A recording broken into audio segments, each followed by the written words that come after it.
And so use the technology to do that. But the key is, and oftentimes you can't make your product or service better than your competitors. There's a lot of good products out there.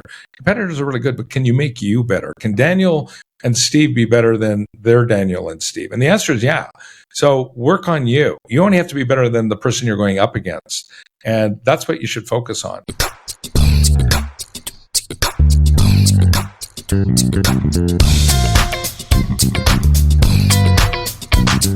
Welcome to the Sales Problem Podcast, where we talk everything sales, success, and personal growth. Thanks for joining us. Let's get growing. Welcome back to the Sales Problem Podcast, and welcome to Season 3, Episode 6. Here's what we're going to give you today. On this episode, we start with a question. Are you the preferred provider in your market? Are you the go-to in your industry? If you are not the preferred choice by your target client, or you want to understand how to outsell your competitors, stay tuned for our guest, Michael Vickers. I'm your host, Daniel Burns, and joining me is my co-host, the man who gave me my first sales job, who helped me build my first sales territory, and together we have taken on the competition, and a lot of the time I think we've won. Say hello to the always preferred Steve Comerford. Steve, how you doing? Daniel, hey, it's always good to hang out with you, my friend. I always question that, hiring you back when you had duct tape on your car. So I'm doing well. It's a beautiful day outside. Drinking some crank coffee. It's Cranky Pants. I like the Cranky Pants. But yep. I have to get into something, Dan. This is all nice about being preferred and everything else. I'm maybe from your last podcast, I'm getting a little bit of curmudgeony. Why do we have to be preferred to everybody? I'd love to get into the conversation with Michael about, do we need to sell to everybody? Because there's a lot of people out there that you just don't want to do business with. And I'm just getting a little cranky. Maybe I've had too much Cranky Pants, but lately I'm like, no, can we just get to the person and the client that I want to do business with and let the other ones go? But it's so hard. It's like you want to hang on to everybody. That's what's going on in my mind today. Sorry, I had my little rant, my coffee and my Sales Problem Podcast mug. That's it. That's what I've got for you now. But I'm looking forward to our conversation. I think the Cranky Pants is working, Steve. I've got a little bit of morning glory in my cup. And just a reminder that Crank Coffee is our podcast partner. And if you go to their website, check some coffee out and put in the Sales Problem Podcast 15, you're going to get 15% off your order. That is not making Steve and I rich. That is 100% for our listeners to give back some added value. Steve, are you ready to dive into today's podcast? I'm excited. Yes, I'm ready. Okay, let's go, because we have Michael Vickers on the show today, and I want to tell you why we brought him on. Michael is a popular speaker, consultant, and educator. Michael coaches thousands of professionals every year to grow individual and organizational performance. Summit Learning Systems, Michael's training organization, brings leading-edge strategies to clients in every sector of the North American economy. He's a ceaseless innovator. Michael is constantly researching leading companies, searching for best practices, and distilling the experience of success, many of which can be found in his best-selling books entitled Becoming Preferred. We're going to dig into that.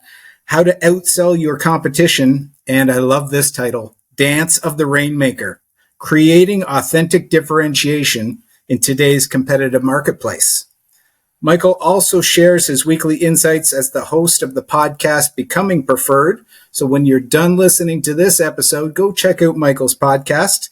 It's available wherever you download your podcast. So let's welcome Michael Vickers to the Sales Problem Podcast. Welcome, Michael. We love having you here. How you feeling? Hey, great, guys. Hey, Daniel. Hey, Steve. Nice to be here. Thanks for having me. So, Michael, segment 1 of season 3 is a classic sales tactic, which is the elevator pitch. So we always start by throwing our guests on the elevator, and you know how it works with an elevator pitch. You don't have much time to explain yourself. You've got a short period, but we want to get your best 1 minute to 2 minutes of advice on some big, broad topics, get some great things coming out for our listeners. Are you ready to jump on the elevator with me, Michael? Sure. Yeah, sure. All right, let's Sounds go like to. fun. Yeah, let's do it. All right, let's do it. Closing the elevator doors and heading up to floor number 1. 2 words you're familiar with, Michael. Becoming preferred. Tell us what it's all about. Oh, well, thanks. Becoming preferred is all about how do you position yourself to become the emotional favorite. So we live in a competitive marketplace. We've got competitors coming in, from all different parts of the world. With the internet, things have changed everything. And you've got disruptors coming in for different industries. So how do you become that emotional favorite? How do you position yourself in the minds of your client or your prospective clients so you're the first phone call? So becoming preferred is all about that. We know we make purchases based on emotional logic. I'm sure you've covered that. So the question is, how are we selling and how are we servicing our products and our services?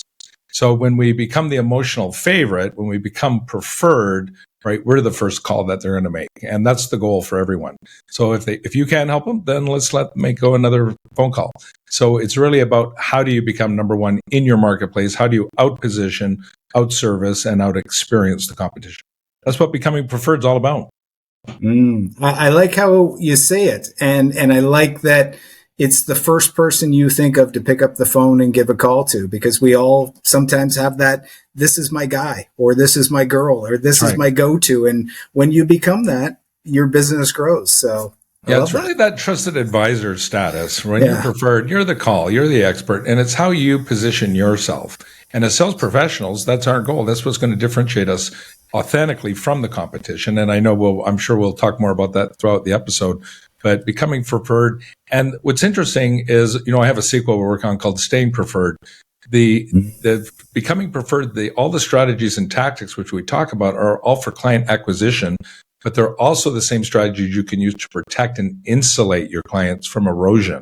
So it's a two-headed sword here. You can use it both ways to become preferred or stay preferred. Let's keep traveling up to floor number 2.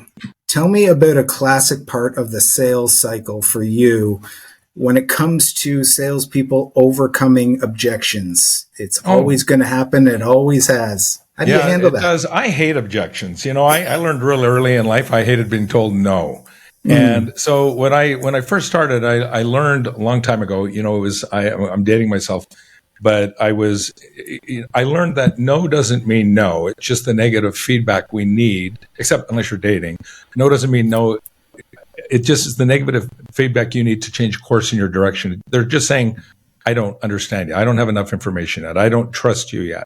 So when it comes to objections, I used to try and handle objections. We used to try and overcome objections. And, in the last, 15 years, it's more of mitigating the objection. So I like to find out what all the objections are first and then hit them up front. If we're breaking up, I want to break up with you first before you break up with me. So I'm going to find out what those objections are, and I'm going to use them in my opening dialogue or my exploration or discovery call. So I might say an objection would be, oh, your prices were too high, or we get a better price from a competitor, or we're not ready to make a purchase yet. I might actually phrase that in hey, with a lot of our clients, a lot of times when we meet them, they're not ready to make a purchase yet, or they already have an incumbent provider. Is that something that you have? Is that your reality here? And I'm going to identify that, and I just want to mitigate the objection so that they can't use it. So it's really about managing those objections. Find out if you're getting the same objections over and over again, write them down, hit them up front, then you beat them to the punch. I like that. And you mentioned, not overcoming them. I think what I feel sometimes is people just want to blow right past it. You say something and boom, they're going to overcome it. And you just get this feeling of like, hey man, you're coming on a little strong here. I don't think you're even listening at this point because you're overcoming.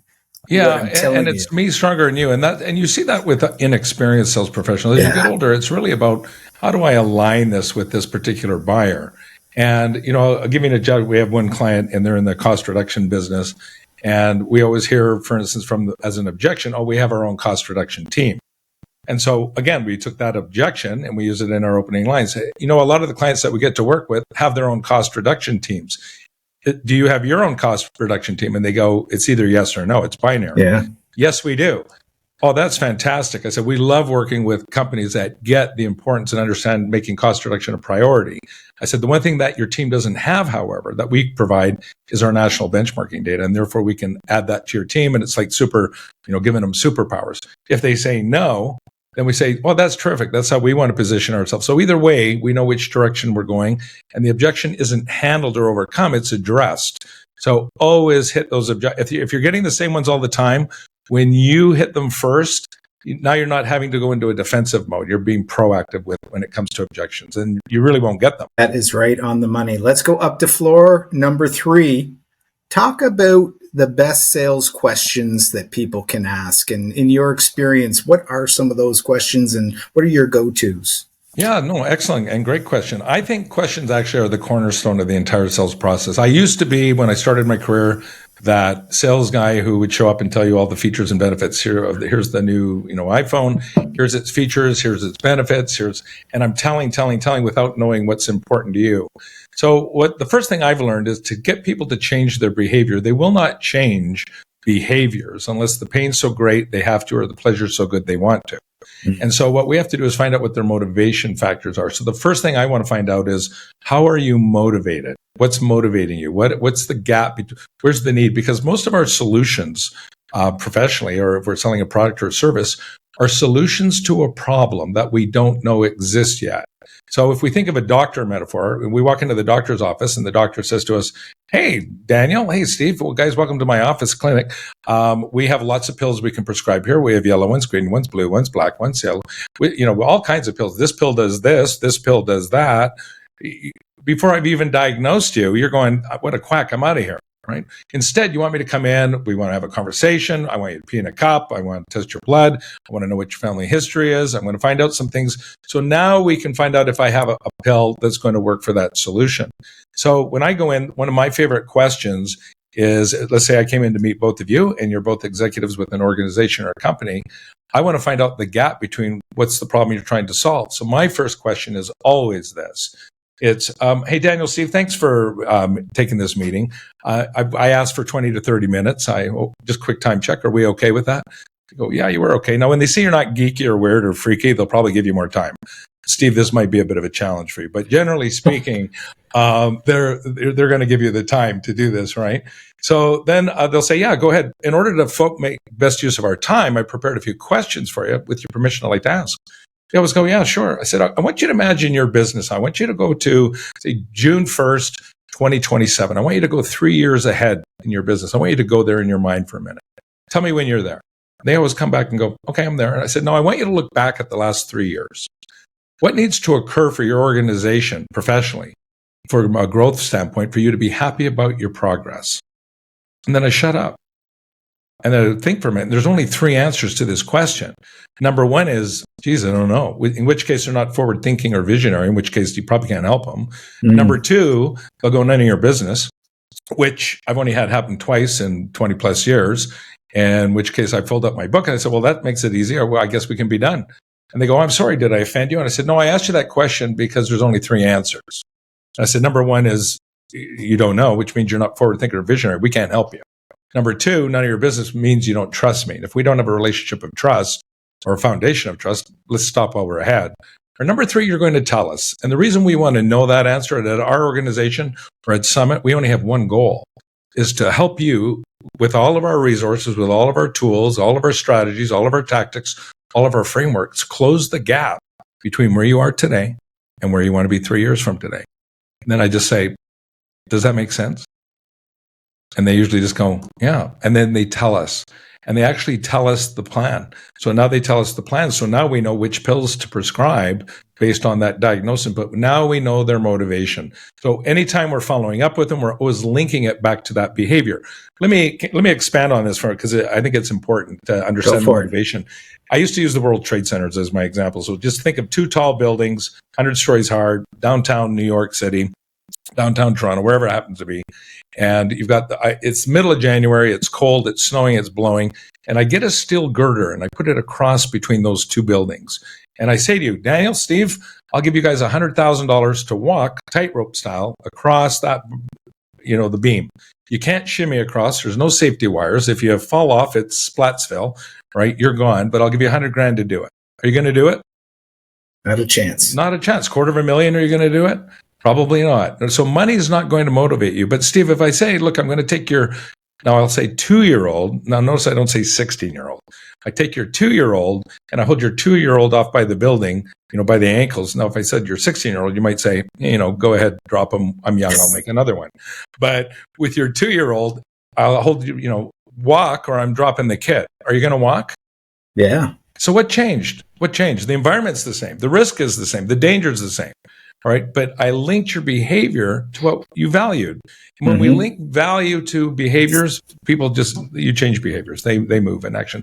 So that's why I ask those kind of questions first. So that's one of my favorite ones. The other one is around pricing issue. I want to define whether they're a price conscious buyer or not. Now, if we ask, what's your criteria for selecting a training company? What's your criteria for selecting a professional speaker? What's your, whatever your criteria is, they always come back with price. So it's a dumb question. Don't ask that question. Instead, ask, besides price, what's your criteria for selecting a provider? Besides price. Well, now they'll tell you. Or is price your only criteria? And it's criterion, but no one says that. Is price your only criterion when selecting a vendor? They don't want to look cheap. They'll go, no. What is your criteria? And they'll tell you. Or they'll say, yeah, it is our only criterion, in which case you can go, all right, we're not the fit for you. I said, we're more on a total value proposition. Another question I might ask, are you looking for the lowest acquisition cost? Or are you looking for the best total value? And most people go, best total value. I said, terrific. We guarantee the best total value because now that's subjective.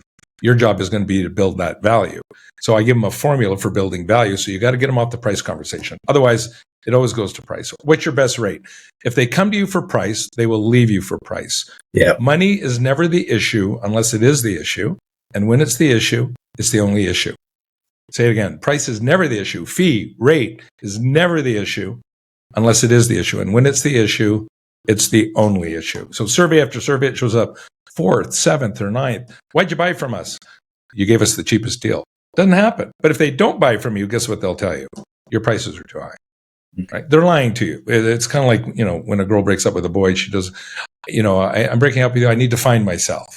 They never tell you the truth. Price is indefensible. You can be price leader with the stroke of a pen. So it's a race to the bottom, and I see salespeople all the time racing to the bottom with price. So get them off price onto total conversation. Here's a formula I use when I'm teaching my clients, so I'll share this with you because I think it's important. So I said, here's the total value conversation. It's A plus M plus I equals total value. They go, well, what's A plus M plus I? And I go, well, A is acquisition cost. The acquisition cost of this service or product varies. As you've already seen, if you've been shopping, you've seen there's different ranges, sometimes for the same product. M is the maintenance. When you do business with us, here's what we'll look after. Our job is to explode the maintenance, whatever those variables are. And then I is the impact. What's that total impact to you equals total value. So you have to explode each of those variables. Acquisition cost, you might be higher than a competitor, but with maintenance and what you're providing and your service and your value added and your visits and your locations and everything you do, plus total impact, resale value, trade-in value, whatever it's worth, equals total value. So you have to really look at that formula and apply it, and you can overcome the price issue. For our listeners, just rewind the last few minutes because I don't know if I want to get off floor number 3, Michael, because so much already has come out. There's so many great insights. I just want to call out to our listeners the one that you mentioned about prescriptive versus diagnostic. I think that is just so key to make sure around asking questions that you're getting those diagnostics, or how can you see what you're selling to? Prescription before diagnosis is malpractice. So if your doctor did that, don't do it. You're a doctor. You're bringing a solution. They're buying your solution to solve a problem. You've got to find that problem and get them to agree to that problem. And then what's their motivation or the implication if they don't solve that problem? And then link it to that. And that way you'll overcome them ghosting you. Maybe they take you down a line and all of a sudden it's looking good. Everybody's happy. You're going to close it this quarter. And all of a sudden they start ghosting you again. Every time you keep coming back, you want to reinforce it is to that value. So, hey, you know what? We've got this survey. Here's what we did for you because this is the goal we have in mind. You keep linking everything you do to what that 3-year plan is, or it could be a 5-year or a 10-year plan. But when you know what their plan, think about it this way. Let's say you were working for me, Daniel, and and I'm interviewing you, or you're coming to work for me and I'm trying to recruit you. So if you're looking to hire professionals, ask this question. Hey, well, Daniel, thanks. Assuming we hired you and assuming you were a fit for us culturally, go 3 years into the future. Go 2027, June 1st.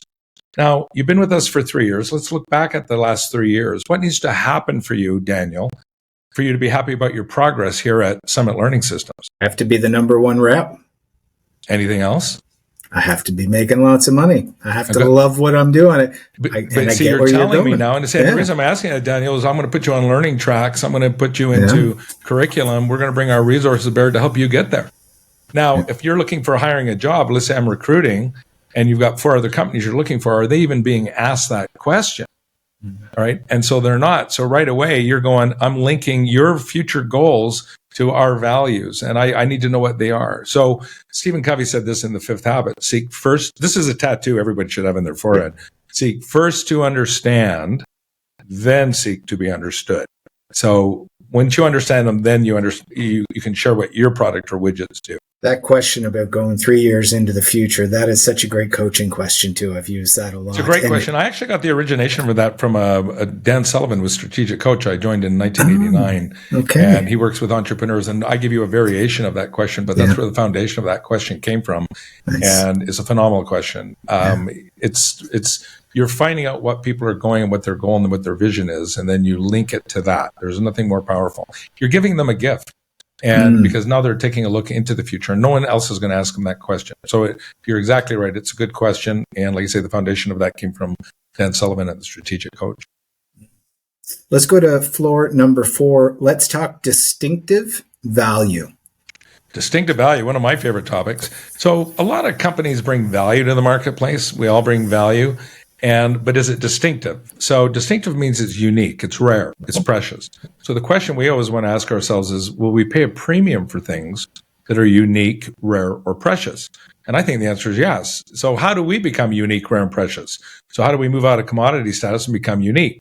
And so distinctive value is creating true, authentic differentiation.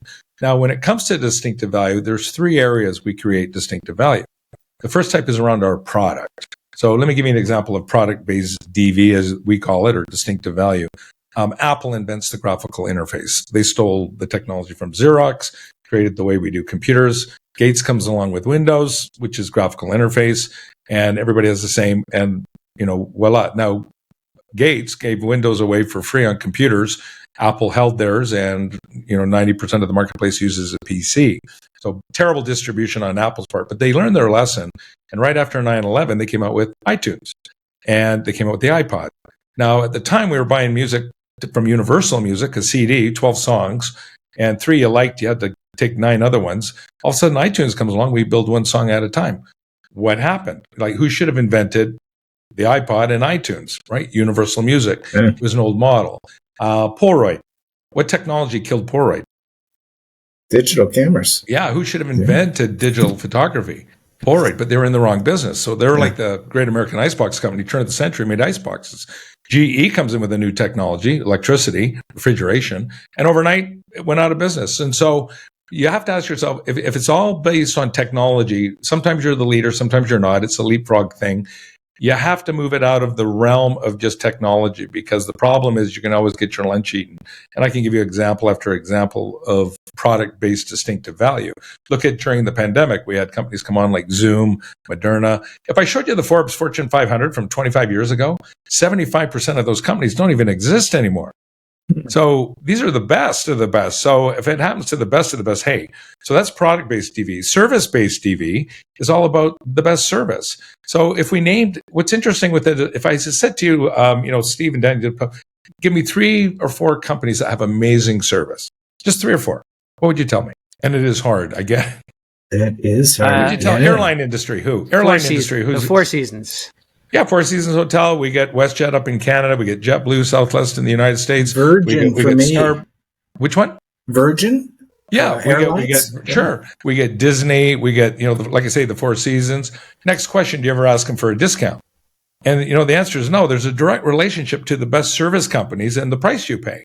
So, in our family, we have 7 children. They're all adults now. But whenever we went anywhere, there's 9 of us. So when I phone up the airline, I go, hey, there's 9 of us. What kind of deal can I get? They go, 9. Sir, that's a charter. And, I phone up a hotel and go, 9. There's 9 of us. And they go, sir, that's a convention. Any dinner reservations, there's 9 of us. They go, sir, that's a banquet. There'll be 18% gratuity added to your bill. No deals. There's a direct relationship between the top performing companies service-wise, media, and everybody else. So the question is, pull your head out of your industry, look at who's got the best service in the industry, period. Who's the best at service? And that's your new benchmark. The mistake that we make as professionals is we think we only have to do it in our world. So if I get off the telephone with Disney or Apple and I'm ordering a computer, I'm having it sent by FedEx on my way down to Starbucks to see my travel agent to book a cruise or a trip somewhere, or I'm staying at a Fairmont, and then I come and deal with you, I'm noticing any differences.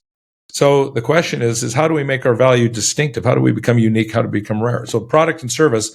The third one is the key for us as sales professionals, I think. Most of us can't really do much product or service. All I'll tell you on service is whoever's the best, that's your new benchmark. So if everyone says please and thank you in your industry or in another industry, they're going to notice when you don't. But we live in a new time. We started off in the agricultural age, then we evolved to the industrial age, moved to the technological age. Where do we live today? We live in the knowledge age. So think, Alphabet, think Google, right? What do they make again, right? They're enablers of information. And what salespeople today, from a distinctive value point of view, if they focus on becoming enablers of information, so the portal, the trusted advisor, you're the first phone call. That's why becoming preferred is important. So I use knowledge. So a couple of strategies around that, if you got time for these, is, for instance, I do books. So once a quarter, I find a book and I say, doesn't matter what it is, Howard Schultz, the Starbucks story, you name it, doesn't matter. I will take a book to a CEO or I'll send it to him. And I said, hey, for your review. I don't care if they read it or not. The damage is done once it's set. Hey, thinking of you. I get phone calls years later from companies, and I won't mention names, but initials like GE, going, hey, Vickers, what are you reading? And I'll tell them the name of the book, and they say, any chance you could read this book? And then give me and I'll read that book and then send it to them with the summary. So we do summary for my first tier clients, the high-end clients, the ones that write us checks, do whatever, I send them books. Then I do summaries, and I also use summaries for that next tier down that they're not quite clients yet. Then I go and do, like I said, we do articles, we do white papers. We're constantly, I might get an article out of Fast Company, could be Wired magazine. So whatever they're interested in. And, just to add a tag on question from our earlier floor, one of my most favorite questions to ask, and that I'd be remiss if we didn't put it in. We're leaving, we're shaking hands, and I'm going to say to you, hey, Daniel, Steve, when you guys aren't working 60 hours a week, when you're not working 12 hours a day, what do you do for fun? And I want to know what you do for fun. We all work to do what we do things for fun. So for me, I go fly fishing, I like to fly airplanes, I like to ride motorcycles, I like to golf. I work so I can have fun. And that's so do everyone else. That goes into your CRM. And then that's what they love to talk about. So with CEOs and leaders, I might talk 55 minutes of wine, 5 minutes of business. It could be sailing. It could be investment, whatever it is. People love talking about what they're doing. And that becomes part of your high touch strategy, if you will. And that allows you to, on a quarterly basis, decide what am I going to bring to a client from a high task point of view, from a knowledge that helps them do their job better. What am I going to bring on a personal level? That lets them know. So summer's coming up and you're into hiking. I might bring you the top 10 hikes in your region. Hey, you might already have it. You probably went on all of them. But the fact that I gave you that metaphoric rose, all right, is where the damage gets done. So let them know that you're thinking about them when there's no transaction in play. And those are my favorite action items, if you will. Those are such great insights for our listeners. And I love the distinctive value of product, service, and information. And then what I heard at the end is almost like maybe relationship is the thing that kind of buttons it all up, right? And keeps you preferred, because now you've cemented that. You still have to keep providing the 3, but once you've got that relationship, you're pretty deep into staying in the driver's seat. It's points in the relationship bank account. Anyone been married or in a relationship long term, it's all points. Divorce rate's almost 56% of the time, the most powerful strategic alliance on the planet blows up. Right? 56% of the time, the most powerful customer-vendor relationship goes kaboom. Does that mean that 44% of us are happily elated with the deal we made? like, don't raise your hands on this one, but how many are staying together out of economic convenience because of the children, or there's no other vendors out there right now, right? So what happens is men think we're really good at relationships. We're terrible at it. 75% of divorces are initiated by women, all right? Prince Charmingly's not so princely, or unmet expectations. Ever have a client divorce you? All right. So what we have to do is send roses out on a regular basis outside of the transaction. And the roses can be information, roses can be extra services, roses can be all kinds of things. Let them know you're there delivering more value than just what the initial transaction was for. So they want to know, I ran into a buddy a number of years ago. I was at his wedding, and about 5 years later, I just said, "Hey, dude, how's it going?" He goes, "Not good." I said, "What happened?" She left me. I said, "Dude, I was at your wedding. You guys seem so happy." Like, "What happened?" He says, "I have no idea. I told her on the day I married her, 'Honey, I love you.' When it changes, I'll let you know."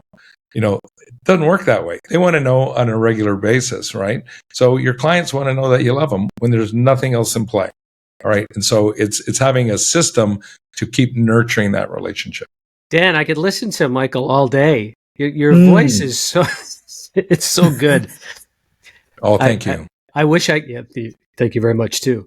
But and you've laid out so much. I love the piece around, and I worked at Fusion Learning. This is a group that went back a number of years, probably in the same space that you're into now. And it was all about leaving a few insights that you could leave with that prospective client, not relevant to whatever you're trying to sell, but something that would kind of touch or pique an interest or have some sort of, that's interesting. I'm glad you sent that. So I love that piece.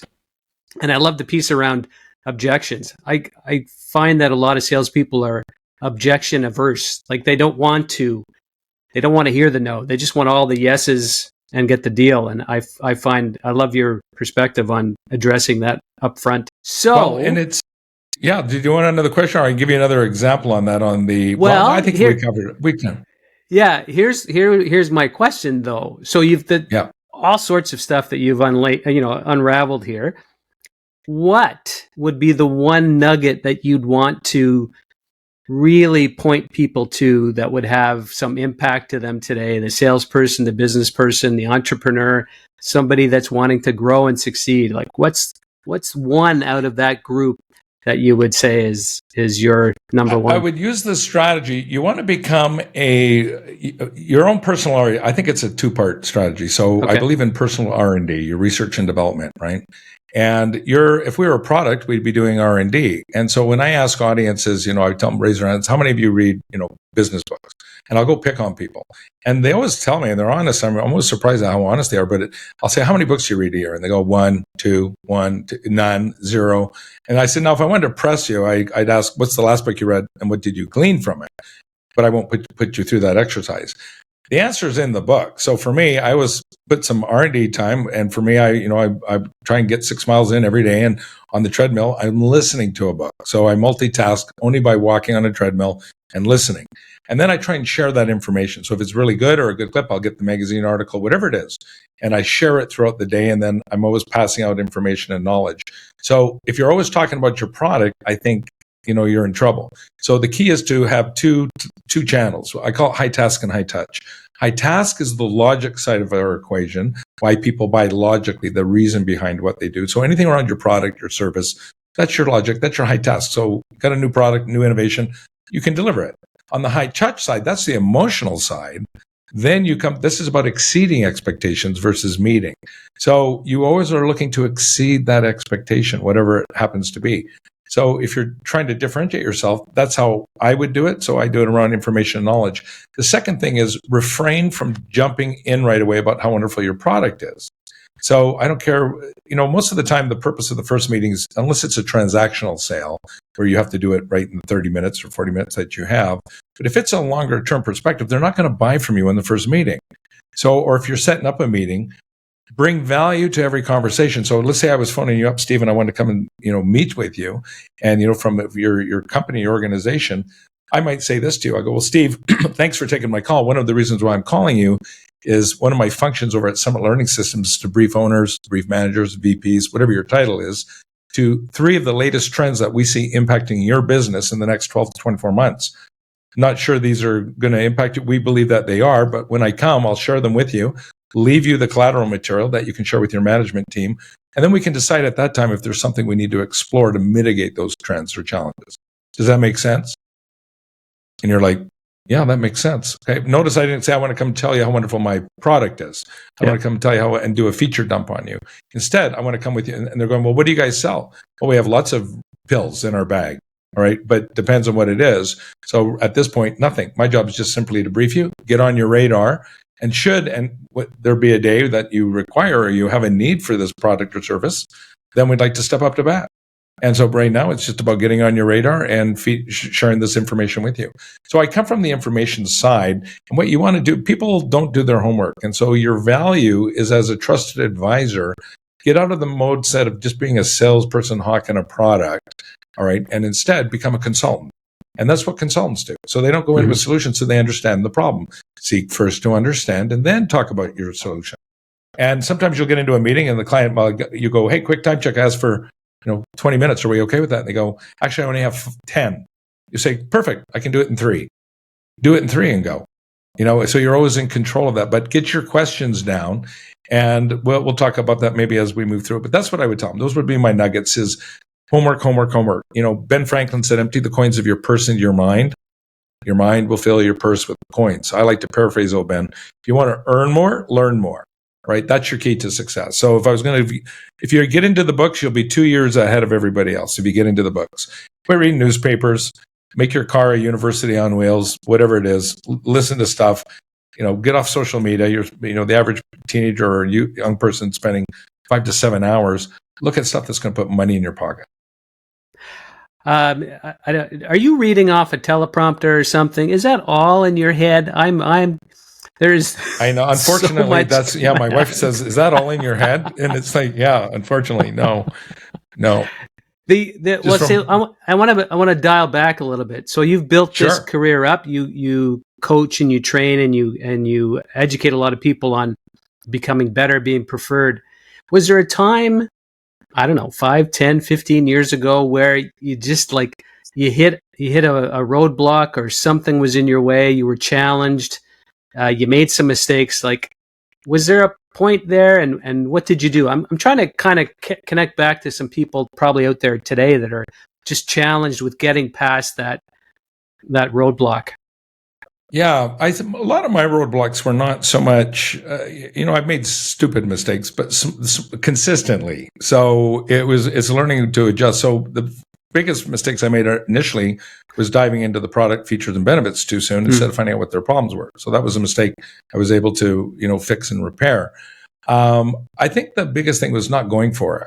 So if I have a regret it was like even doing the podcast, I've always wanted to do when they first started doing them, but I was too chicken to do it. I was too chicken.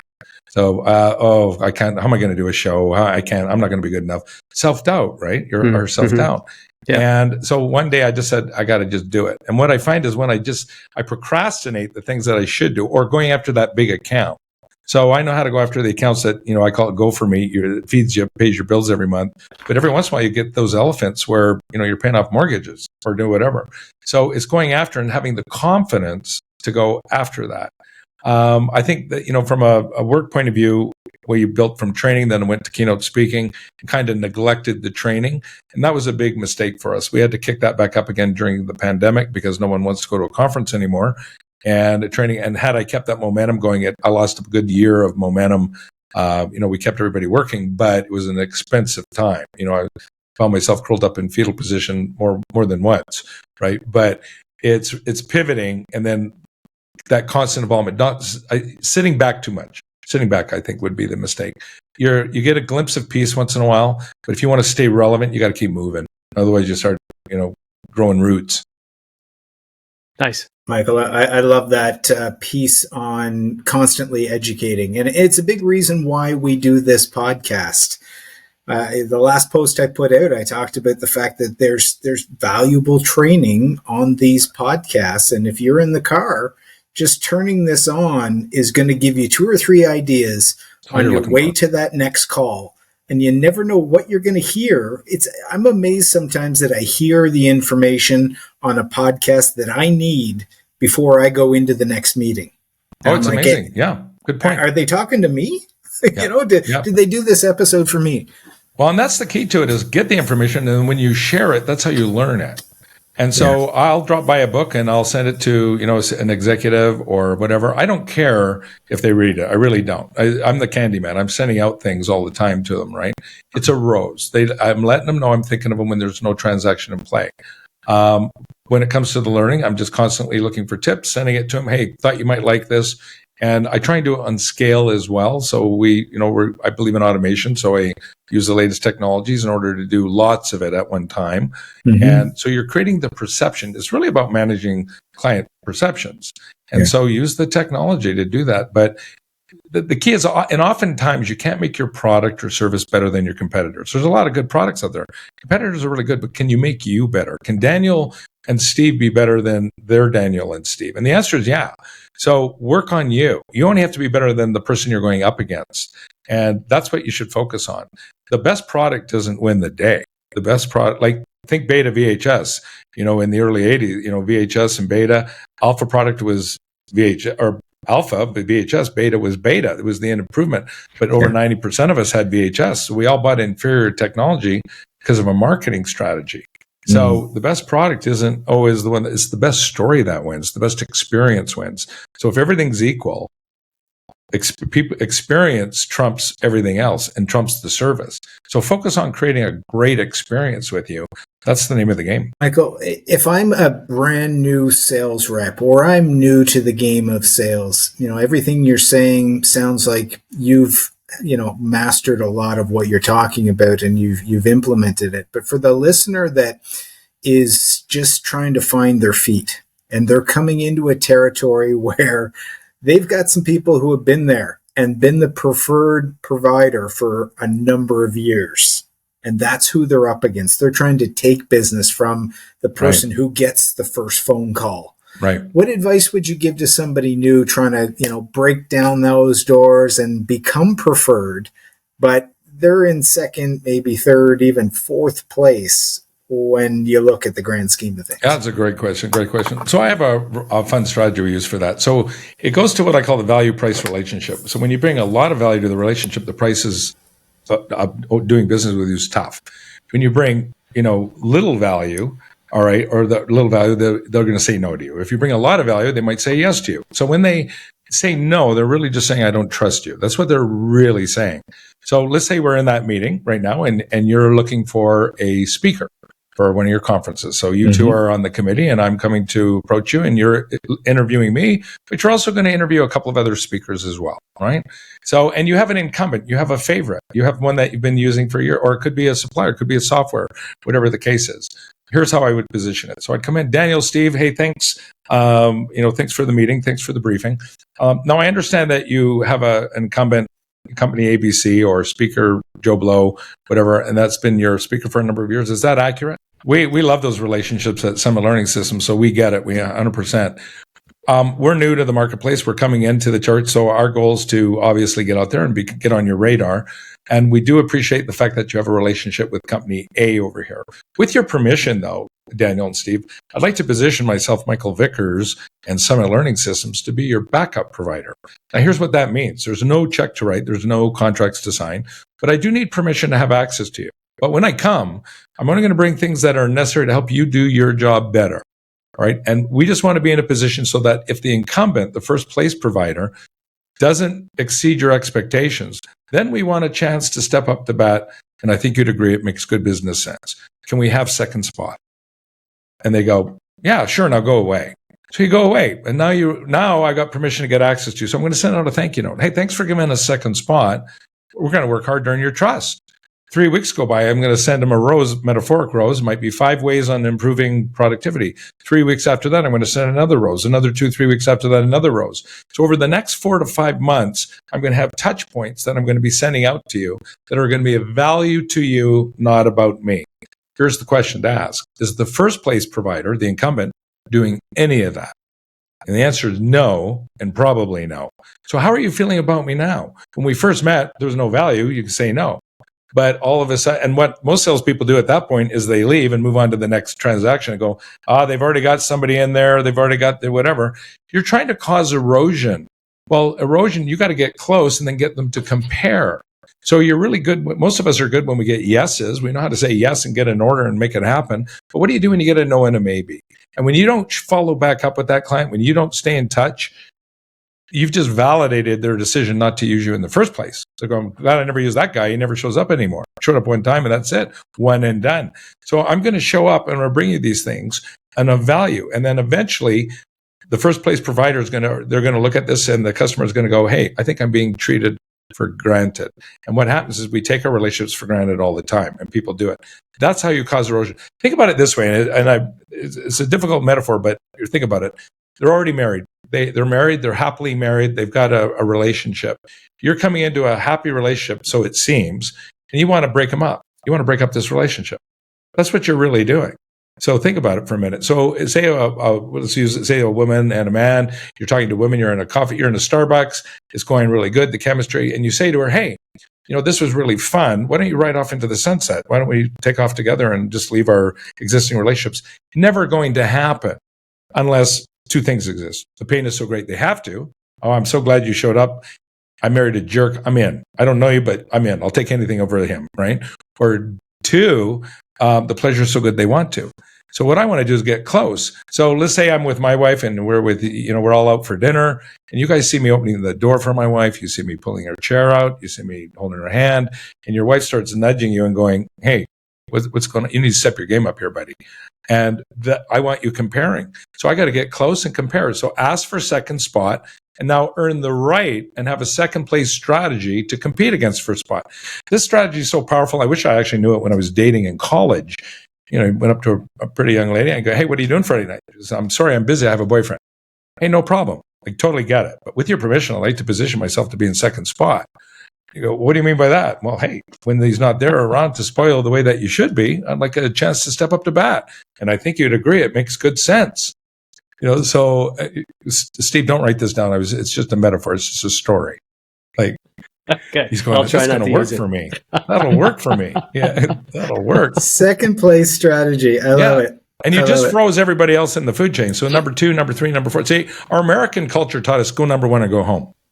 Ava's taught us we're number 2. We try harder. I want to pull on that thread a little bit and just go back to Steve's rant at the beginning about being a cranky pants. And, do we have to work with everyone? Because I think you're right. There are clients that you will flip around. The competition has them now. They're going to take them for granted and we are going to win. I've seen that happen countless times. Yeah. What about when you're pursuing and it's just stonewall and years have gone by? Is there a time where you say that person is just, or you're not feeling the relationship? Is there a time where you say, stop even investing any time? Or do you keep an email chain to them and it's a soft touch with, when do you make the call? It's a great question. I'm a vertical market guy. I'm a niche guy. Now I have over 16 niches, you can say it either way, that I work in. And the reason I do that is sometimes they're up in bad markets. So when war breaks out, there's a whole bunch of people that are miserable, but there's a whole bunch of people really happy. When we had H1N1, 3M was one of my clients. It was $100 million plus bonus to their bottom line. Same thing when COVID came, all of a sudden we're N95 masks and it's huge. So, big snowstorm in a major city, some people are depressed, but the snowplow guys, the hotel people, everybody's happy because things happen. So I like multiple verticals. And then what I do is I find that ideal target. And then I figure out, I look at the last 2 years, 3 years clients, who's buying from you, and then go within those segments, go with who's buying from you within that vertical. You can also figure out who you don't want to work with. So to your point, for instance, I was in Nova Scotia and Daniel, in your neck of the woods, and I was speaking to a big insurance company. Had to be 1,000 people in the audience, and a guy in the front row puts his hand up and he goes, "I got a problem." I go, "What's your problem?" And he goes, "People can't afford my insurance premiums." And I'm like, wow, right in front of the 1,000 people. "How expensive are your insurance premiums?" I'm curious now. He goes, $50 a month. I said, "They can't afford $50 a month for insurance?" And he goes, "No." I said, "That's your problem." And he said, "What's my problem?" I said, "Quit selling to poor people." Now, that sounds insensitive on the outset, but think about it. It's a bad vertical. All right. Birds of a feather flock together. Poor people hang out with who? poor people. And it's not that they can't afford it, and it's not that they don't deserve a service. I'm not saying that, but don't be surprised if they can't afford your product or service. So they're all kind of friends, right? So instead, go after clients that can afford you. Go after clients where this matters to them and that they have the resources in order to do it. Poor people should, and often, I have a lot of friends that are at every level of the economic ladder. It's the poor people who are putting themselves in that corner. They're feeling intimidated. They're feeling whatever. But, help them, be generous, be kind. I get all that, but it's not a good market from a vertical point of view. Let's go sell our product or wares to, because they're going to tell their friends and get it for the same price. I might get an association or something phone me up and they go, hey, we'd love you to come speak. We can't afford your fee and we'd like to come speak to our audience. I said, I'd love to, but the problem is you're going to have a whole bunch of audience people who are going to want to hire me for the same price you pay. And so just a bad market. So in my mind, go find companies that can afford what you do. It's like cars. If you're going to sell a car for $100,000 or $30,000, the paperwork's the same. All right. The commissions are vastly different. If you're going to sell a $2 million house versus, which is just a shack in Toronto where Steve is, versus a $600,000 house somewhere else, it's the paperwork's the same. So sell good products with good margins, with good value to high value clients who get it. But you need to find out what they value, and then you're not just using price as your only criteria. Does that make sense? Yeah, I got you. Well, I'll go on that house selling $2 million home in Toronto, Michael. So I'm I fictitious, right? I'm a sales rep for a real estate firm, kind of cruising along, but the market shifts underneath your feet. And there's so much competition. So many other guys, other players in the market going after that $2 million home. Like what do you need to do to stay relevant or differentiate in that point, right? That you've established yourself, but now the market shifts under your feet, and then what? You're kind of stuck. Yeah, it's a great question, and I love this question. I start a lot of my presentations with, it says winter is coming, and I show a picture of Jon Snow up there. I love recessions. So I started this way. I love recessions. As a sales professional, I love recessions. Well, and they go, well, why do you love recessions? That doesn't sound like fun. And I'm going, because when things are going good, when everything is going good, nothing's broke. Let's not fix it. So the dissatisfaction and pain is at the highest during recessions. So when a company is, that's when they're looking to make changes and do things differently. So if things are going good, why should they bother changing? And you'll hear things like, we don't want to change. So when it comes to real estate, for instance, we'll use that as an example. It's the old, it's not 80-20 rule. It's 90-10 rule. 10% of the realtors are getting 90% of the business. So when the market's expanding and the pie is getting bigger, everyone and their dog becomes a realtor. So true professional realtors, that top 5-10% are always going to rise to the top because they know they're going to have those relationships and nurture them. So let me give you an example of how I might build a practice and use what we've been talking about in that world. Let's say I sell you and your wife a home, Steve, and you're in the Toronto area, you're happy, you got it down in Burlington or Stratford or wherever you want to go, and beautiful part of the country. We get you into your house. You're all happy. I'm going to send out a thank you note. We're all done. So now what happens is you're happy. You're in your house. 1 year from now, we're going to have an anniversary. Well, on the anniversary of your house, I'm going to have a little basket go up, and there's going to be a card signed by me, the realtor, the mortgage company, the mortgage specialist we used to work with, or the bank that you're holding your mortgage, the law firm that handled all the transaction, and it's going to have everybody's signature on there.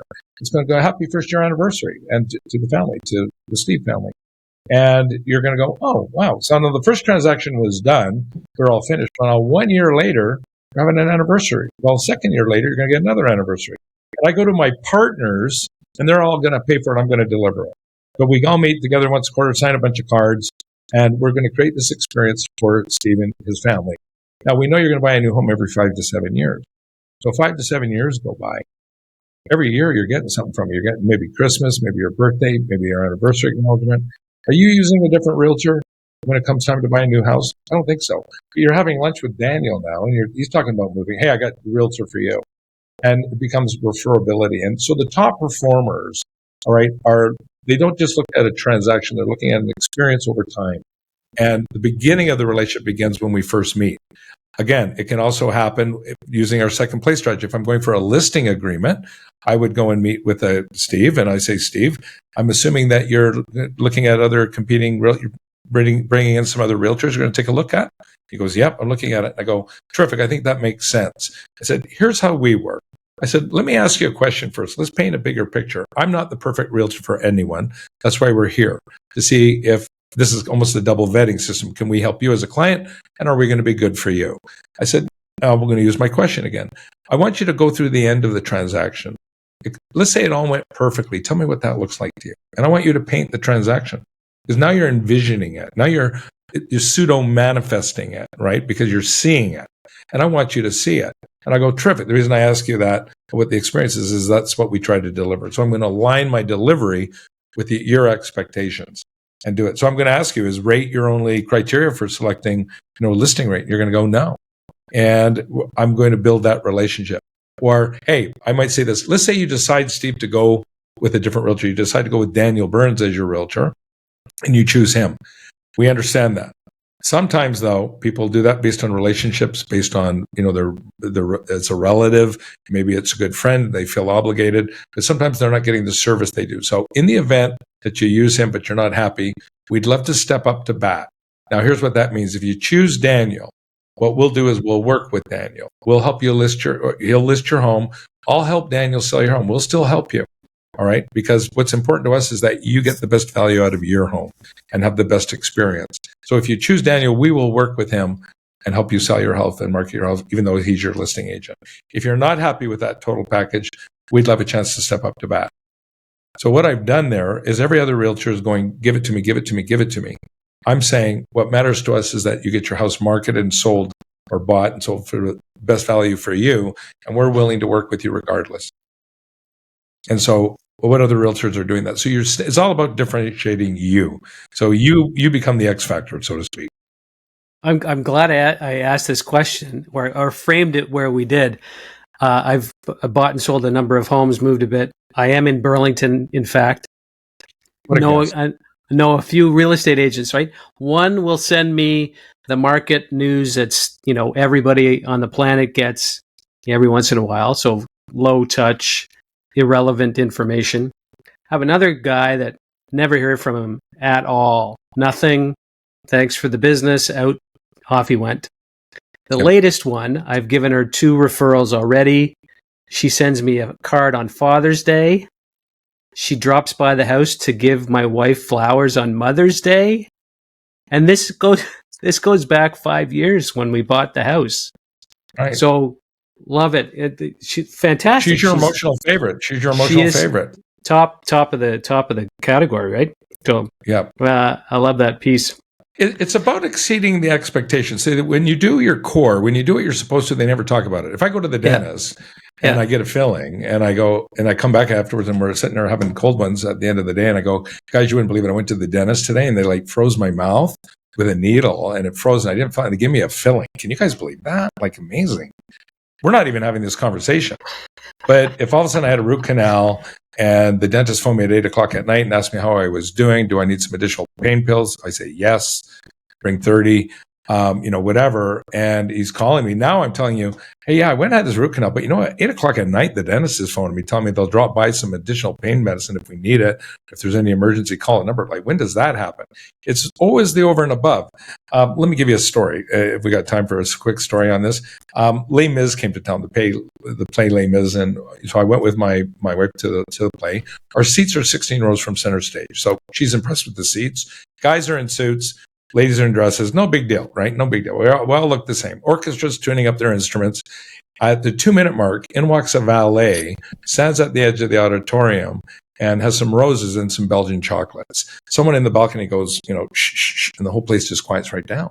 The valet walks right up to my partner and goes, these are compliments of Michael. Enjoy tonight's performance.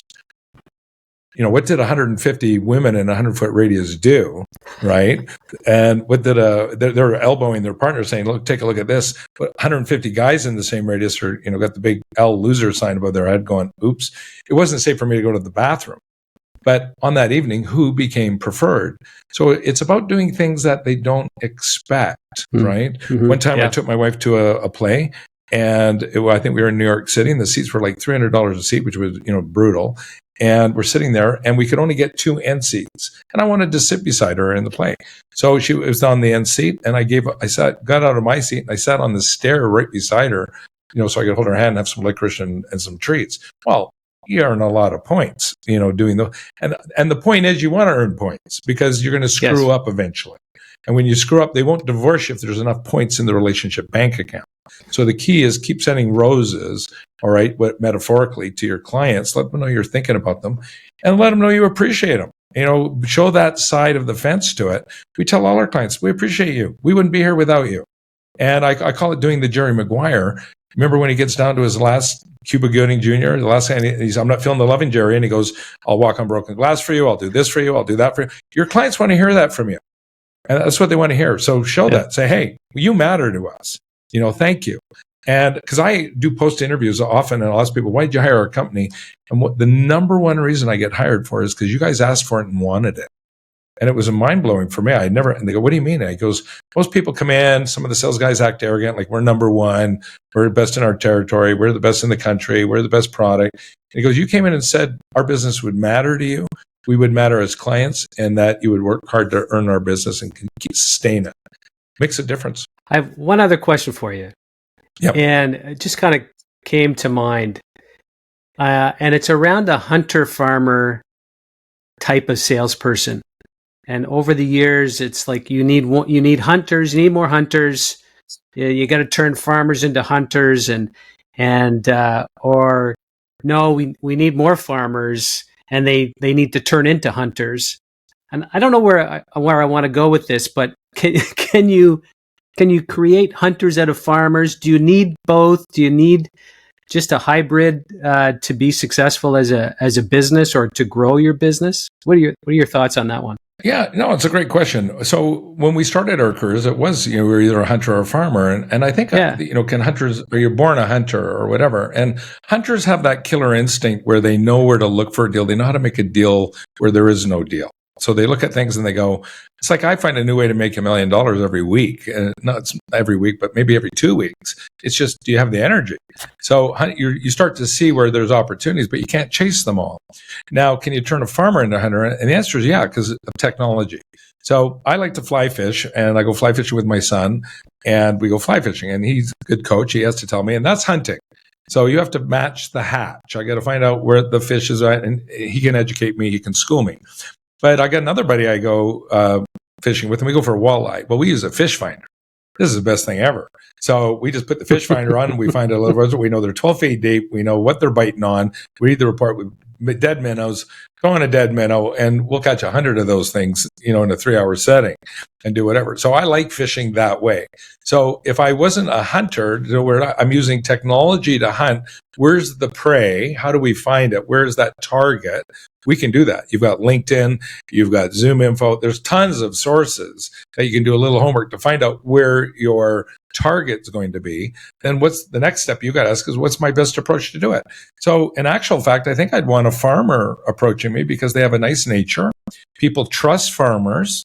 All right. They spot a hunter right away because they're zooming in all the time on that. They're going for the kill, often too soon. So whether you're a business development, SDR, BDR, often you jump right into this. Hey, let me do a demo. Let me show you how wonderful our widget is or our software, where a farmer is going to take time to understand a little bit. So I think farmers, orange is the new black. I think farmers are the new black. And when it comes to that, so I think it's both. There are hunters who don't need any of the tools. They just know where to go get it. That's great, but not necessary in today's world. So there's too many places where we can tell you where the critters are. And now it's just go figure out what are they biting on and what bait do I need to use and get some help on reeling them in. Well, I'm glad I asked that question. Nice. Yeah, no, it's a good question. Yeah, you brought up fishing, and I've been watching this show, Wicked Tuna. Oh my God, that's crazy. Those are monsters. Those are wicked monsters is what those are. 900-pound, $1 million fish. I keep asking myself, how did I go down this rabbit hole? And I'm loving every second of watching these guys fish, but they've got this combination of they use technology, but then a lot of the show is about the technique And you're like, oh yeah, I guess I wouldn't know what to do if a tuna was swimming under my boat. So there is technique, and I like that there's both technology and technique and skill. Yeah, and farmers, when a farmer's farming and there's critters, rabbits eating his, alfalfa or getting into his goodies, he knows how to bring out his 22, or coyotes are hitting the sheep or do whatever, and he knows how to take them out. That's all you got to be able to do. You just got to know when it's time to pull the trigger. But from a farming point of view, the hunting is done for you. So with today's technology, you can line them up. I know where they are exactly. So look at your existing client base, who's been buying from you the last 2-3 years, and then figure out who isn't buying from you. So you know who you have, who don't you have, go after them, and then start working those verticals. And then it's really about just learning the language and talking to them. So it's not about hardcore pressure.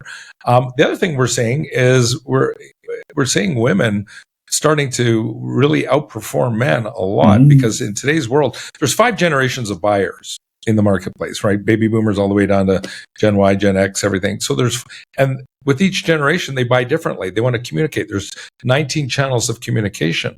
So the younger people just want to text. That's all they want to do.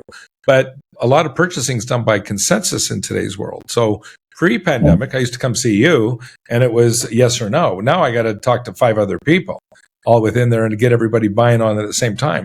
So working multiple layers, women do a very good job of that. And I don't mean to genderize it, but men had better pick it up a little bit, because what I'm seeing with a lot of our clients, women are starting to outproduce because they will pay attention to those details, right? Where guys want to go out and just shoot it and, hey, can someone else clean it?